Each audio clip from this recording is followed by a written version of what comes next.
guess a lot of that too, it's a family experience as well. I can only imagine. So you have to probably talk to their loved ones to learn more about that too. Is that challenging at all, trying to get everybody on board? I mean, what are some of the challenges with the process? Because it does seem like a daunting experience if somebody's has never done this before. Yeah, it can be daunting, and honestly, a lot of times is a little bit of a shock, or it has been, I hate to say, a little bit of procrastination, potentially a little bit denial of what needed to be done, right? And it's understandable. You know, all of us would want to stay home as long as possible. So when that happens, yes, there's a lot of dynamics, a lot of emotion, to be honest with you.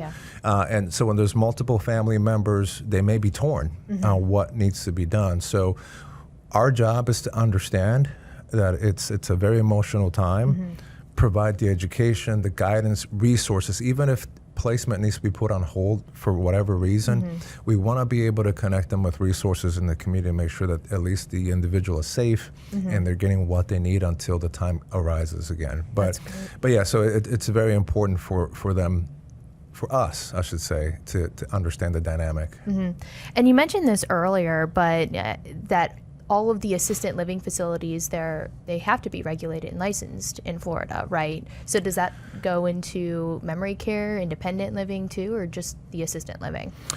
So the independent living communities technically do not have to be licensed. It's a different type of, it's like alcohol and beverage, type of licensure, if you would. There's no licensing from a clinical or ACA perspective because they're not providing any care. That's if they're true independent living, okay?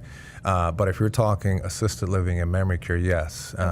There's 4 license types in Florida, which I think we dive into in a different podcast. And so it's important to know that clinical element, that regulation is of foremost importance because they can all provide different levels of care, if you would, to some degree. So we only work with licensed communities. So in order for any entity to accommodate more than 2 seniors in an environment, they have to be licensed. That's regulated by the state. Got it.